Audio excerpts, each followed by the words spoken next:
ये कहानी एक मजबूर गरीब पिता रामलाल की है, जो अपनी बेटी रूपा के साथ बिंदापुर गांव में रहता था।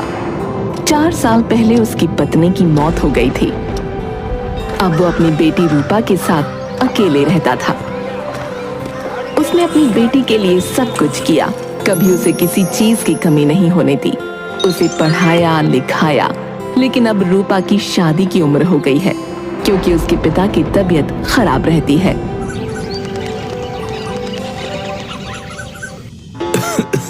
बेटा, मुझे एक गिलास पानी देना।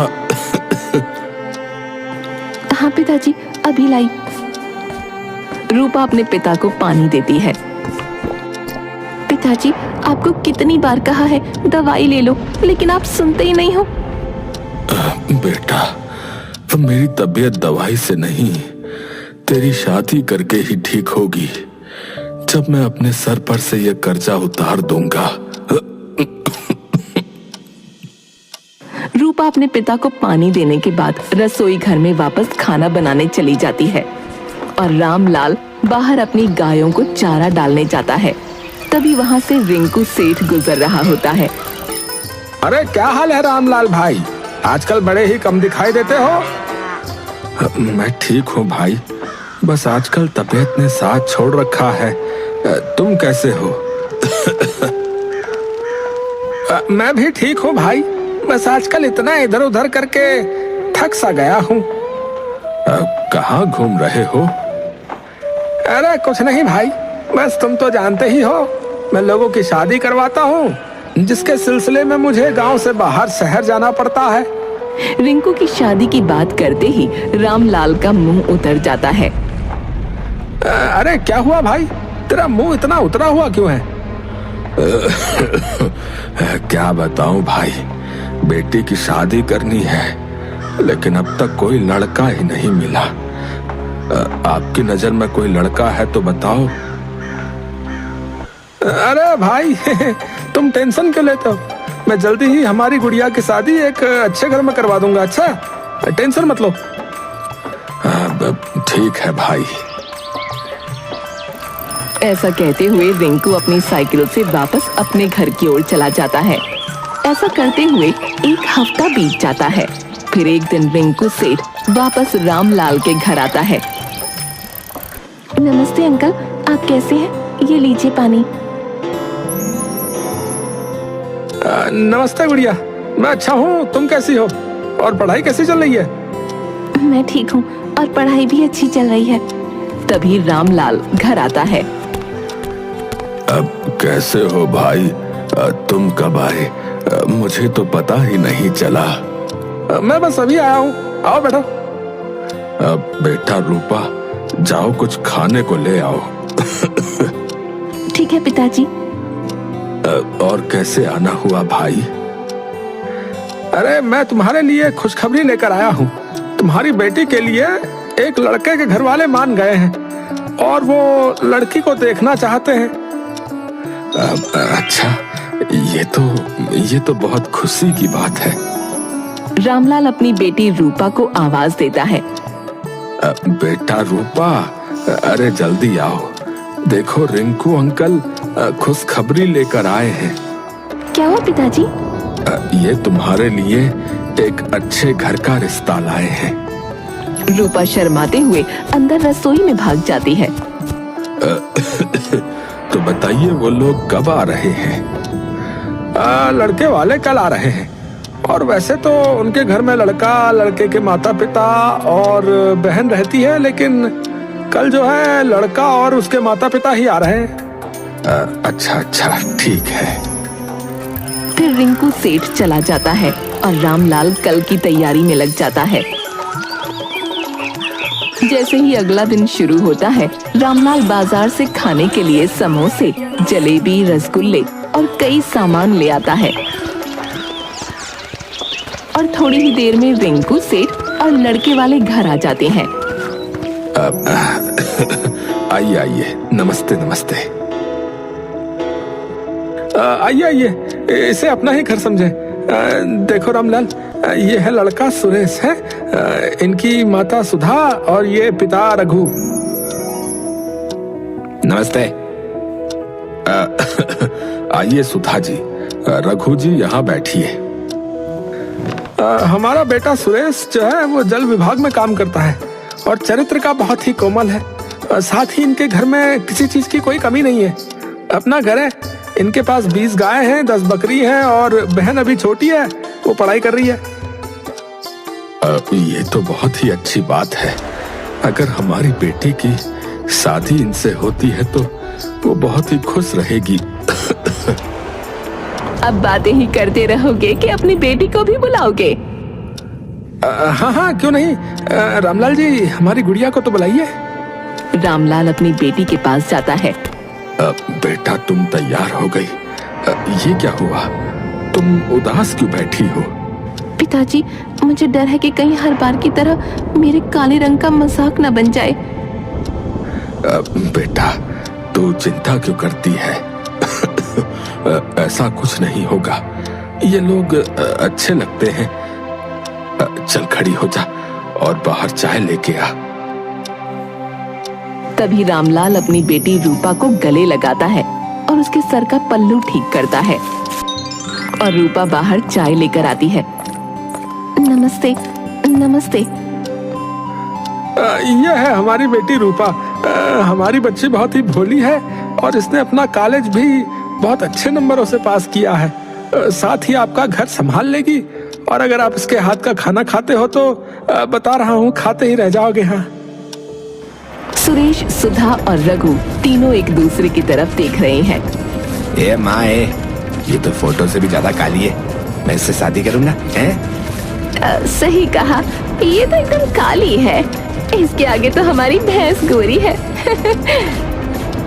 अब सुधा जी, कोई दिक्कत है क्या? हाँ, दिक्कत तो है। आपने हमसे इतना बड़ा झूठ बोला। मैं कुछ समझा नहीं। आपने तो हमें फोटो दी थी, उसमें आपकी बेटी का रंग तो बड़ा साफ था, लेकिन असलियत तो कुछ और ही है।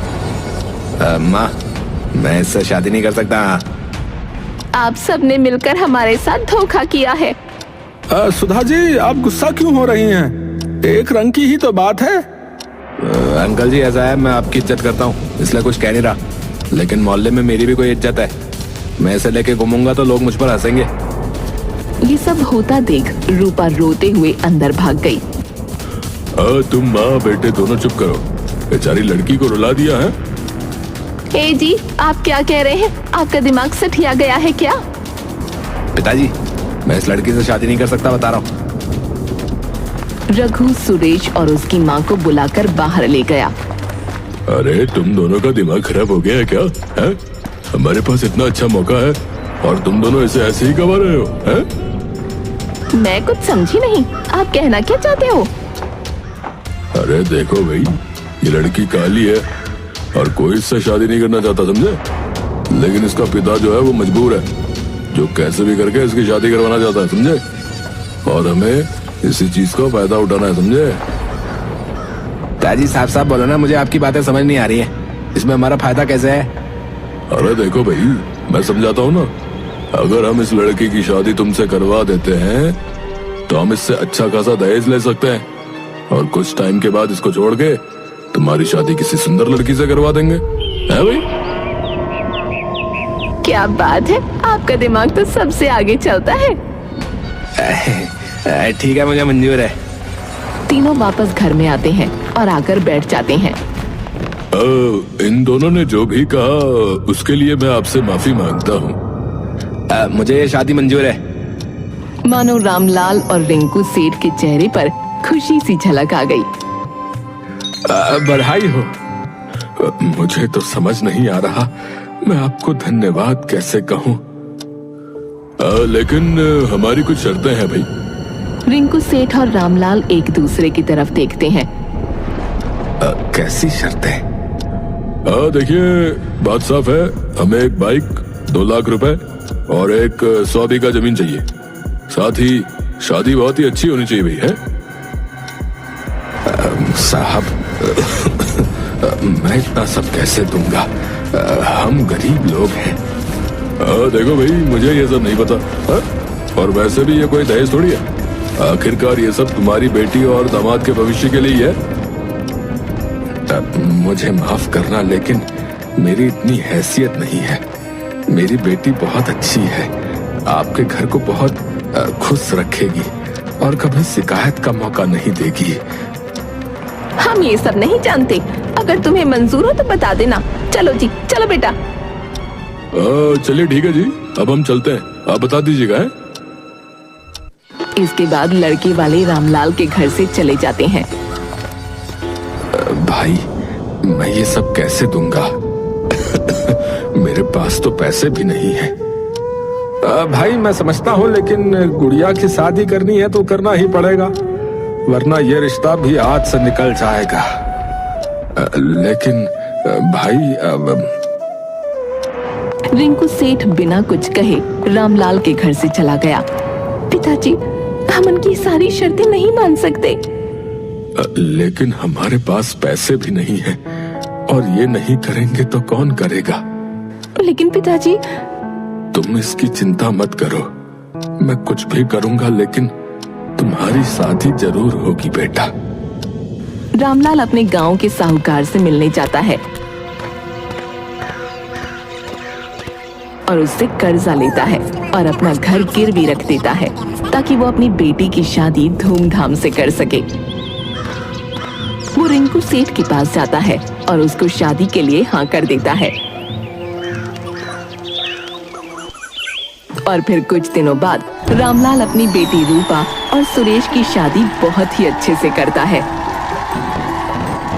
वो अपनी बेटी की शादी में दहेज देता है और उसे किसी चीज की कमी नहीं होने देता। शादी के अगले दिन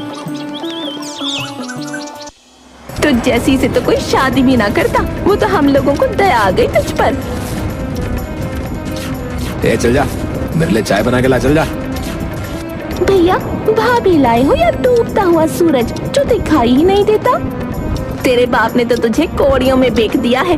अपने बाप से और पैसा मांग, वरना हमसे बुरा कोई नहीं होगा। सभी लोग जोर जोर से हंसने लगते हैं। दिन पर दिन सबने रूपा के साथ गलत बर्ताव किया, उसको दिन रात काम पर लगाए रखा और सुरेश दारू पीकर आकर रूपा को बहुत मारता था कि आए दिन बढ़ता ही चला गया।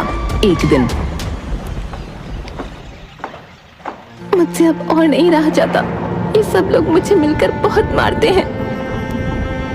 भाभी, आपको आपके घर चले जाना चाहिए, वरना ये आपको जान से मार देंगे। तुम मेरी मदद करो, मेरे पिता तक मेरा लेटर भिजवा दो। ये लोग तो मुझे घर से निकलने तक नहीं देते। ठीक है, आप कल सुबह मुझे छुपाकर लेटर देना, मैं उन तक पहुंचा दूंगी। रूपा अपने पिता को लेटर लिखती है। पिताजी, इन लोगों ने मेरा इस घर में जीना हराम कर रखा है। ये लोग मुझे दहेज के लिए परेशान करते हैं। सुरेश रोजाना पीकर आता है और मुझे मारता है। अगर आपने मुझे नहीं बचाया तो मैं मर जाऊंगी, मर जाऊंगी। भाभी, मुझे लेटर दे दो। ये लो, और ये मेरे पिताजी के हाथ में ही देना। मीना ये होते हुए देख सुन लेती है और जाकर रितु के हाथ से वो लेटर छीन लेती है और अपनी माँ को आवाज लगाती है। माँ, माँ, जल्दी आओ तो। क्या हुआ? इतनी सुबह सुबह क्यों गला फाड़ रही है? ये लो, अपनी कलमुई बहू की हरकतें देख लो। अपने पिताजी को चोरी छुप के लेटर भेज रही थी। क्यों रे कलमुई, अब तू हमारे खिलाफ जाएगी? हाँ, आज तो तुझे सबक सिखाना पड़ेगा। सुधा रसोई घर में जाती है और मिट्टी का तेल और माचिस ले आती है। मीना, जाके इसके हाथ पकड़। नहीं माँ जी, नहीं, नहीं माँ जी, नहीं। आज तो तुझे मजा चखा के रहेंगे। यहाँ रूपा अपनी जान बचाने की भीख मांग रही थी और वहीं दूसरी ओर रामलाल पहली बार अपनी बेटी के ससुराल जाने की खरीदारी कर रहा था। तभी एक दूध वाला मिलता है। और भाई साहब, अरे बड़ा खुश हो, क्या बात है भैया? अरे खुश तो होऊंगा ही, आखिर अपनी बेटी के ससुराल जो जा रहा हूँ। अरे भैया, ठीक है, ठीक है। अरे हमारी गुड़िया को भी हमरा आशीर्वाद देना भैया। है अच्छा, जय राम जी की भैया। रामलाल अपनी बेटी के ससुराल पहुंचता है। जैसे ही गेट खोलता है, वो देखता है कि सभी उसकी बेटी को मिलकर जान से मारने की कोशिश कर रहे हैं। ये होता देख रामलाल के पैरों के नीचे से जमीन खिसक गई। वो अपनी बेटी को पकड़ने की कोशिश करता है, लेकिन वो उसके हाथ से छूट जाती है। रामलाल अपनी बेटी को पकड़ने की कोशिश करता है, लेकिन वो उसके हाथ से छूट जाती है। रामलाल अपनी बेटी को पकड़ने की कोशिश करता है, लेकिन वो उसके हाथ से छूट जाती है। और उसके हाथ से मिठाई का डिब्बा गिर गया। पिताजी! बेटा, ये सब क्या हो रहा है? ये सब मुझे मारने की कोशिश कर रहे हैं पिताजी। मैं आ गया हूँ ना। तुझे कुछ नहीं होने दूंगा मेरी गुड़िया, तुझे कुछ नहीं होने दूंगा। मुझे यहाँ से ले चलो, ले चलो। सुधा जी, आपने मेरी बेटी का ये क्या हाल कर रखा है? वो तभी सुरेश घर आता है। ए, निकल हमारे घर से, चल निकल। दामाद जी, ये आप क्या कर रहे हैं? ये सब मिलकर मेरी गुड़िया को मार रहे हैं, आप इन्हें समझाइए। सुरेश रामलाल को घर से बाहर निकाल देता है और रामलाल घर के बाहर जाकर गिरता है। अरे अरे, इस घर में आप तभी कदम रखना जब तुम्हारी जेब में 10 लाख रुपए हो, समझे? चल निकल। लेकिन अरे दामाद जी। सुरेश दरवाजा बंद कर देता है। दामाद जी, गेट खोलो। मैं कह रहा हूँ, मैं विनती कर रहा हूँ, गेट खोलो, वरना मैं फिर पुलिस के पास जाऊंगा, बता रहा हूँ। रामलाल गिड़गिड़ाता रहता है, लेकिन सुरेश ने दरवाजा नहीं खोला। तब भी रामलाल ने हिम्मत नहीं हारी और पुलिस स्टेशन गया। साहब, वो लोग मिलकर मेरी गुड़िया को मार रहे हैं, मेरी सहायता करिए साहब। अरे आखिर हुआ क्या है? और कौन तुम्हारी बेटी को मार रहा है? सर, मेरी बेटी के ससुराल वाले मेरी बेटी को मार रहे हैं और मुझसे 10 लाख रुपया भी मांग रहे हैं। साहब, मैं गरीब आदमी हूँ, मैं इतने पैसे कहाँ से लाऊंगा? अच्छा ठीक है, कौन ऐसा कर रहा है तुम्हारे साथ और तुम्हारे पास क्या सबूत है? इस गांव के प्रधान और उनका परिवार, और मेरे पास तो कोई और सबूत नहीं है, लेकिन मैंने अपनी आंखों से देखा है। तभी पुलिस वाले एक दूसरे की तरफ देखते हैं, क्योंकि ये प्रधान के घर की बात थी और गांव में हर कोई उनसे डरता था। चल जा यहाँ से, पता नहीं कौन कौन टाइम बर्बाद करने आ जाता है। चल जा यहाँ से। अरे मैं सच कह रहा हूँ साहब, मेरी बात का यकीन करिए। अगर तुझे हमारी मदद चाहिए ना तो सबूत लेके आ, और सुन, हमें 10,000 रुपए भी चाहिए। चल जा यहाँ से। साहब, मैं गरीब आदमी हूँ, मेरे साथ ऐसा मत करिए साहब, मेरी बच्ची को वो लोग मार देंगे साहब। हवलदार, बाहर निकाले से। साहब, मेरी मदद करो साहब, मेरी बच्ची मर जाएगी साहब। पुलिस वाले मिलकर रामलाल को पुलिस स्टेशन से बाहर कर देते हैं और रामलाल रोते हुए पुलिस स्टेशन के बाहर बैठ जाता है कि तभी वहाँ जिला अधिकारी आते हैं और रामलाल को रोता देख रुक जाते हैं। अरे उठो, तुम रो क्यों रहे हो? साहब, अंदर कोई भी मेरी शिकायत दर्ज नहीं कर रहा है, वहाँ मेरी बेटी मर जाएगी साहब। क्या हुआ है और कौन तुम्हारी शिकायत दर्ज नहीं कर रहा है? साहब, बेटी की ससुराल वाले उसको दहेज के लिए मार पीट रहे हैं साहब। ओह अच्छा, तुम चिंता मत करो, मैं कुछ करता हूँ। आओ अंदर चलो। जैन साहब, आज आप? क्यों नहीं आ सकता? और अच्छा है आ गया, वरना तुम्हारी असलियत का पता कैसे चलता?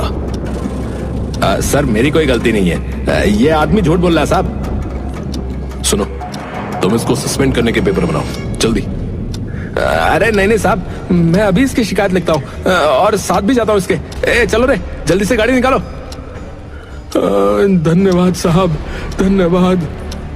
पुलिस रामलाल के साथ रूपा के ससुराल जाती है और वहाँ उसके ससुराल वालों को रंगे हाथ धर पकड़ती है।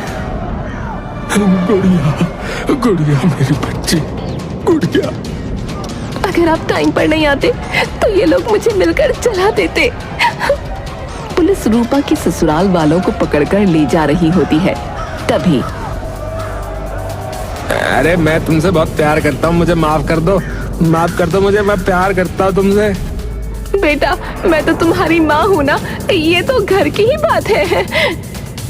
तुम्हें इनसे डरने की जरूरत नहीं है बेटा।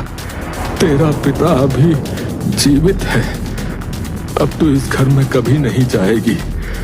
मैं गरीब अवश्य हूँ, इसका ये मतलब नहीं कि मैं अपनी गुड़िया को जानवरों के बीच छोड़ दूं। चल बेटी, अपने घर वापस चल। सबको जेल भिजवाकर रामलाल अपनी बेटी को पूरी खुशी से और बैंड बाजे के साथ गांव वापस लेकर आता है और पूरे गांव ने रूपा का स्वागत बहुत धूमधाम से किया।